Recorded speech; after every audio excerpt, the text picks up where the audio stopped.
என் அன்பு குழந்தையே, நீ இப்படியொரு விஷயத்தை உன் வாழ்க்கையில் நடக்குமா என்று எதிர்பார்த்திருக்க மாட்டாய். அப்படியொரு முக்கியமான செய்திதான் ஒன்று உனக்கு வாக்காக இந்த அப்பன் கொண்டு வந்திருக்கின்றேன். என் தங்கமே, உன்னுடைய குலதெய்வத்தின் வாசலில் நின்று கொண்டு உனக்கு ஒருவர் இது போன்ற ஒரு காரியத்தை செய்து கொண்டிருக்கிறார். அவர் என்ன காரியத்தை செய்கிறார், எதற்காக செய்கிறார் என்பதை உனக்கு தெரிவிப்பதற்காகவும், இதனால் உன்னுடைய வாழ்க்கையில் உனக்கு என்ன நடந்து கொண்டிருக்கிறது என்பதை உனக்கு புரிய வைப்பதற்காகவும் உன் அப்பன் வந்திருக்கின்றேன். என் தங்கமே, பொதுவாக இன்று இருக்கின்றவர்கள் எல்லாருமே குலதெய்வத்தினை கண்டு அதிகமாக பயப்படுவது இல்லை. நாம் என்ன வேண்டுமானாலும் செய்து விடலாம், நம் குலதெய்வம் அதையெல்லாம் கண்டுகொள்ள மாட்டார்கள்.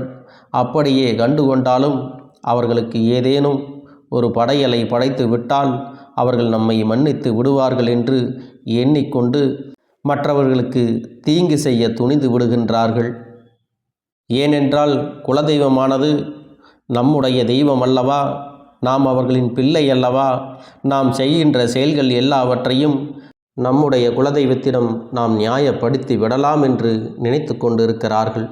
அவர்களுடைய இந்த சிந்தனை இது போன்ற ஒரு காரியத்தை உனக்கு செய்ய தூண்டியிருக்கிறது. என் தங்கமே, உனக்கு அவர்கள் என்ன செய்ய வேண்டும் என்று நினைத்தார்கள் தெரியுமா? உன்னுடைய வாழ்க்கையில் நீ செய்கின்ற அத்தனை விஷயங்களையும் தடுத்து நிறுத்துவதற்காக அவர்கள் பல முயற்சிகளை செய்து கொண்டிருக்கிறார்கள். நீ இப்பொழுது செய்து கொண்டிருக்கிற வேளையில் நீ எந்த ஒரு முன்னேற்றத்தையும் அடைந்துவிடக்கூடாது என்று நினைத்து கொண்டிருக்கிறார்கள். அது மட்டுமல்ல, நீ என்ன செய்தாலும் அது உனக்கு எந்த விதமான பலனையும் கொடுத்துவிடக்கூடாது என்றும் நினைத்து கொண்டிருக்கிறார்கள். எப்படி அவர்கள் முன்னேறலாம், இப்படியெல்லாம் முன்னேறிவிடக்கூடாது, அவர்கள் கீழான நிலையிலே இருக்க வேண்டும், என்றும் கஷ்டப்பட்டு கொண்டே இருக்க வேண்டும் என்று நினைத்து கொண்டிருக்கிறார்கள்.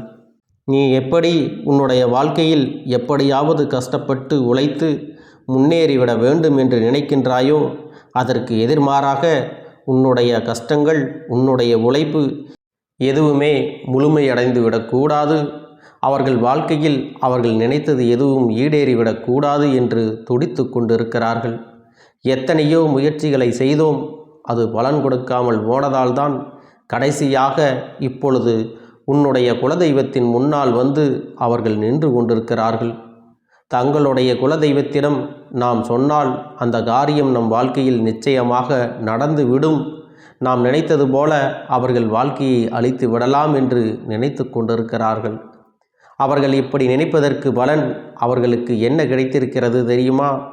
இத்தனை நாட்களும் மற்றவர்கள் மூலமாக உனக்கு அவர்கள் செய்த தீவினைகள் எதுவுமே பலிக்காமல் போனதற்கு இன்னொரு காரணம் இருக்கிறது. அந்த காரணம் என்னவென்று அவர்களுக்கே புரியவில்லை. அதனால்தான் உன்னுடைய குலதெய்வத்திடமே உன் வாழ்க்கையை அழிக்க சென்று நின்று கொண்டிருக்கிறார்கள். இந்த விஷயம் என்னவென்றால், அவர்கள் உனக்கு செய்யக்கூடிய காரியத்தை எல்லாவற்றையும் உன்னை நெருங்க விடாமல் முறியடித்ததே உன்னுடைய குலதெய்வம்தான். அது புரியாமல் உன்னுடைய குலதெய்வத்தின் வாசலில் நின்று கொண்டு உன்னுடைய வளர்ச்சியையும் உன்னுடைய வாழ்க்கையும் அழிக்க வேண்டும் என்று துணிந்து நிற்கிறார்கள். இனி எப்படி இதிலிருந்து இவர்களை மீட்டெடுக்க வேண்டும் என்றுதான் இந்த கருப்பன் யோசனையோடு உன் முன்னால் வந்து நின்று கொண்டிருக்கிறேன். ஏனென்றால் இதை செய்ய நினைப்பவர்கள் வேறு யாரும் கிடையாது, உன்னுடைய குடும்பத்தில் இருக்கின்ற ஒரு உறவுதான் என்பதை நீ புரிந்து கொள்ள வேண்டும். என் தங்கமே, உன் குடும்ப உறவானது என்ன செய்கிறது தெரியுமா? கோவிலுக்கு செல்லும் பொழுதெல்லாம் தன்னுடைய வேண்டுதல்களை வைப்பதோடு மட்டுமல்லாமல் தனக்கு என்ன வேண்டும் என்று கேட்பதோடு உன்னுடைய வாழ்க்கையை அழிக்க வேண்டும், நின்னுடைய செயல்கள் நிறைவேறக்கூடாது என்று மட்டும் வேண்டிக் கொண்டிருக்கிறார்கள். எந்த ஒரு சூழ்நிலையிலும் உனக்கு நல்லது நடந்துவிடக்கூடாது, எந்த ஒரு சூழ்நிலையிலும் நீ சந்தோஷமாக வாழ்ந்துவிடக்கூடாது என்று அவர்கள் உறுதியாக நிற்கின்றார்கள். இதில் என்ன நடந்திருக்கிறது என்று கேட்டாயானால், சில காலமாகவே அவர்கள் வாழ்க்கையில் ஏதோ ஒரு தடுமாற்றங்கள் நடந்து கொண்டிருக்கிறது. அவர்கள் ஒன்று நினைக்க அவர்கள் வாழ்க்கையில் நடப்பது வேறொன்றாக இருக்கிறது. அவர்களின் வாழ்க்கையில் பிரச்சனைகள் தொடர்ந்து வந்து கொண்டே இருக்கிறது. அவர்கள் தெய்வத்திடம் சென்று எப்படி வேண்டுகிறார்கள் தெரியுமா? இறைவா, என்னுடைய பிரச்சனைகளை தீர்த்து கொடுங்கள் என்று அவர்கள் கேட்பது இல்லை. எனக்கு மட்டும் இத்தனை பிரச்சனைகளை கொடுக்கின்றாயோ, என்னுடைய குழந்தைகள் இன்னும் முன்னேறவில்லையே, இவர்களுக்கு ஏதேனும் பிரச்சனைகளை கொடுக்கக்கூடாதா? இவர்களுடைய குழந்தைகள் மட்டும் எப்படி இப்படி முன்னேறி கொண்டு இருக்கிறார்கள்? இவர்களுக்கும் ஏதாவது கஷ்டங்களை கொடுத்து கீழான நிலைக்கு தள்ளி விடுங்கள் என்று வேண்டிக் கொண்டு இருக்கிறார்கள். அது மட்டுமல்லாமல் உன்னை சுற்றி தீய எண்ணங்களைத்தான் அவர்கள் விதைத்து கொண்டு இருக்கிறார்கள். வெளியிலே பேசும் பொழுது நல்ல வார்த்தைகளும் உள்ளே அப்படிப்பட்ட நல்ல எண்ணங்கள் இல்லாமல் தீய எண்ணங்களையும் வைத்து கொண்டுதான் உன்னோடு சுற்றி கொண்டு இருக்கிறார்கள். இப்படிப்பட்ட உறவுகளை, இந்த கேடுகட்ட மனிதர்களை நாம் என்ன செய்ய முடியும்? என் தங்கமே, ஒரு முறை அல்ல, 2 முறை அல்ல, பல முறை அவர்களுக்கு எச்சரிக்கை கொடுக்கப்பட்டது. இதுபோன்று செய்யக்கூடாது என்று அவர்களுக்கு உடனேயே உணர்த்தப்பட்டது. ஆனால் அதையெல்லாம் அவர்கள் கேட்டுக்கொள்வதாக இல்லை. அதனால்தான் இன்று அவர்கள் வாழ்க்கையில் மிகப்பெரிய பிரச்சனையை அவர்களாகவே சந்தித்து கொண்டிருக்கிறார்கள்.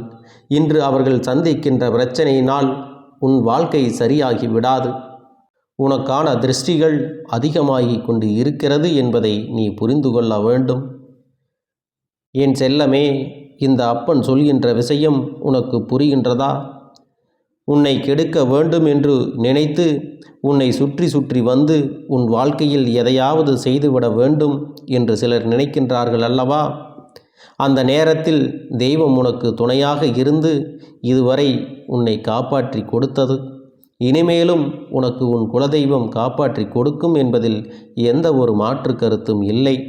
ஆனால் இப்படிப்பட்ட மனிதர்களுடன் நீ சுற்றி கொண்டு இருப்பது நல்ல விஷயமல்ல.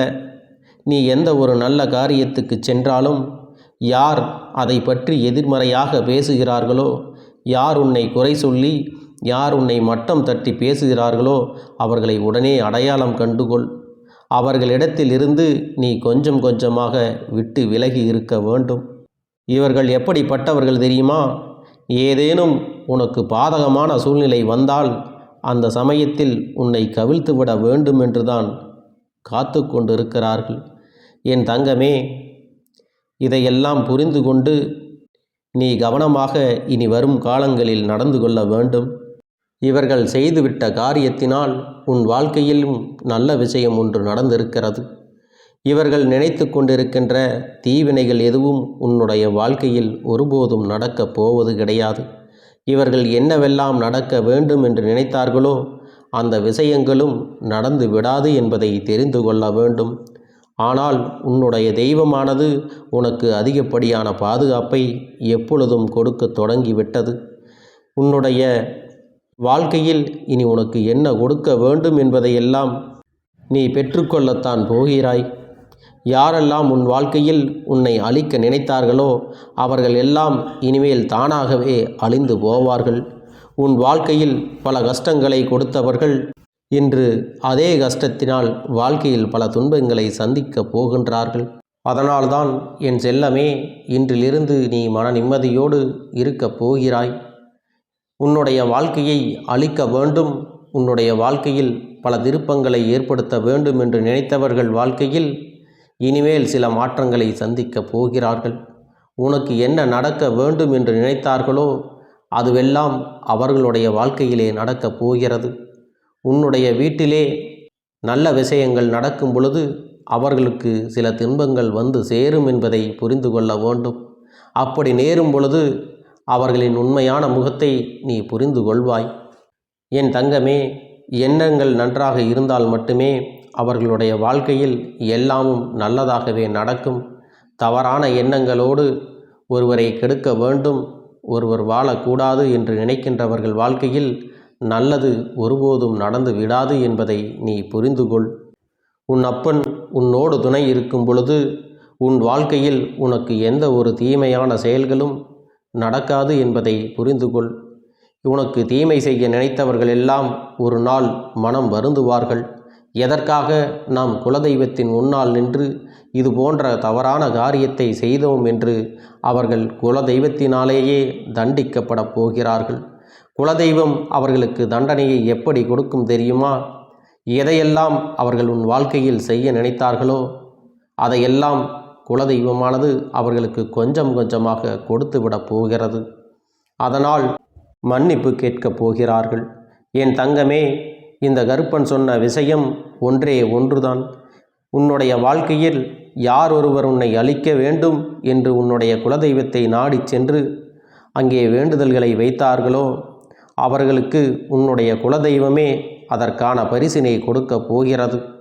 அது மட்டுமல்ல, உன்னுடைய குலதெய்வம் என்றும் உனக்கு பாதுகாவலாக இருந்து உன்னையும் உன்னுடைய சந்ததியையும் நன்றாக காத்திருந்து எல்லா வளங்களையும் கொடுத்து துணை இருக்கும் என்பதை நீ மறந்து விடாதே. அதனால் என் செல்லமே, இனிமேல் யாரேனும் நமக்கு எதையும் செய்து விடுவார்களோ என்று நினைத்து எதற்காகவும் பயப்படாதே. இனிமேல் உன் குலதெய்வம் உன் வாசலிலேயே நின்று கொண்டிருப்பார்கள். உனக்கு அனைத்தையும் செய்து கொடுப்பார்கள். உன்னுடைய வாழ்க்கையில் உனக்கு முழுமையான சந்தோஷம் மட்டுமே என்றும் உனக்கு கிடைக்கப் போகிறது. உன்னை அழிக்க நினைத்தவர்கள் முன்னிலையில் நீ நல்லபடியாக வாழ்ந்து காட்டப் போகிறாய். என்னுடைய தங்கமே, குலதெய்வத்தின் ஆசீர்வாதத்தோடு உன் வாழ்க்கையில் இனி எல்லாமே உனக்கு நன்மையாக மட்டுமே நடக்கப் போகிறது. அவர்கள் எப்பொழுதும் உன்னை பாதுகாத்து கொண்டும் அரவணைத்து கொண்டும் தான் இருக்கப் போகிறார்கள். உனக்கு கெடுதல் செய்பவர்கள் யாராக இருந்தாலும் அவர்களுக்கான தண்டனை கட்டாயமாக உன் குலதெய்வத்தின் கையாலேயே கிடைக்கும் என்பதை நினைவில் வைத்துக்கொள். என் அன்பு குழந்தையே, இந்த கருப்பண்ணசாமியின் ஆசீர்வாதங்களும் அன்பும் துணையும் என்றென்றைக்கும் உனக்கு முழுமையாக கிடைத்து கொண்டே இருக்கும்.